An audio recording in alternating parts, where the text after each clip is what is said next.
Hello everyone, I'm the Connoisseur, and welcome to my review on the 11th episode of the 7th season of My Little Pony Friendship is Magic, also known as Not Asking for Trouble. And that being said, hold on, I got a little bit of a announcement, here we go. I'll cover up, part of my name, but a diploma, so there you go. I'm high school grad. Anyway, that being said, let's get on to the review.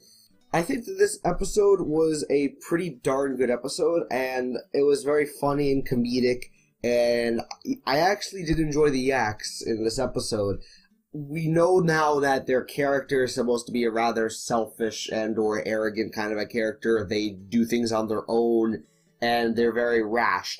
And we learned in the last episode that featured Twilight trying to make things at home, or at least trying to make things feel like the yaks, whereas they really should have just showed the yaks something that looked like really what Equestria represented. And we saw how the yaks were destroying things because they weren't up to yak standards, but if there are things that are up to Equestria standards, the yaks can't really go against that because, it's a different, plane.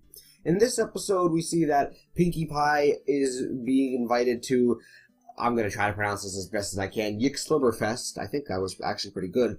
And it's some sort of sacred yak holiday, and it involves Pinkie Pie going over there and celebrating the tradition of stomping to relax, which I actually found to be rather cute because it's, the opposite of what you'd think would relax people, but it makes sense for the yaks. I like all the different moments with the huts being the same, but different things happen in each hut, like music and eating and sleeping. That was nice. In all honesty, people might say that the episode wasn't good because they just don't like the yaks in general, and I can understand that because they can be very annoying at times. But now that we've established their character, like I said before, it's more understandable, and we know this is how they act, and we expect them to act this way.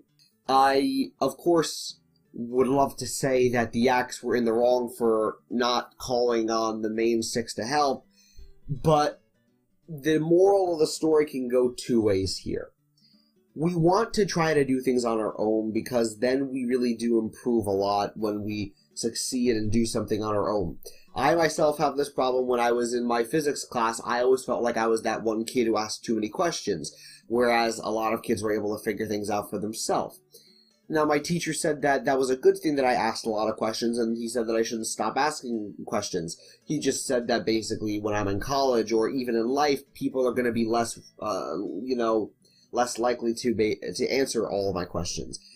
So, in a way, the yaks might be in the wrong for not at least considering and trying to invite others to help this situation of this avalanche that occurred that covered the Yak-Yakistan.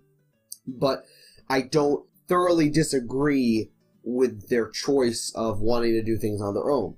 Now, yes, in a case of an avalanche as big as the one that we saw, it was clear that it would be pretty impossible to dig themselves out and survive, or at least they'll be happy, when there would be an easy solution to this. People do say that, if you're given an easy solution to a problem, why wouldn't you take advantage of it?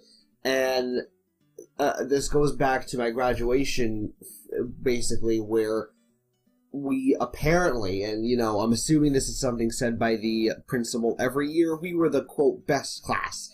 But based off of the evidence of the things that they listed that our class did, it seems like we used our teachers' advice and knowledge, and we used the opportunities that the school gave us to our advantage. So in a case like Yak-Yakistan and Prince Rutherford, he should take advantage of this solution when it would make things back to normal, would make things happy.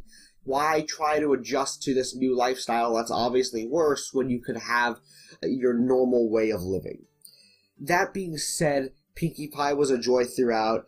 I liked to see her try to fit in, and I liked the whole back and forth between her being an honorary yak and not being an honorary yak. It was cute. I liked it. I think that There's not so much to say other than it definitely built up the Yaks to a point. We got to see some interaction with the young Yaks, and we got to see interactions between the prince and all the other Yaks, which is actually a really close bond, closer than Celestia might have with Equestria, because Yakistan is one small place. So I like how close and connected Prince Rutherford might be with the citizens of Yakistan. I think that's pretty much it. I'd love to hear your thoughts, so please share them below.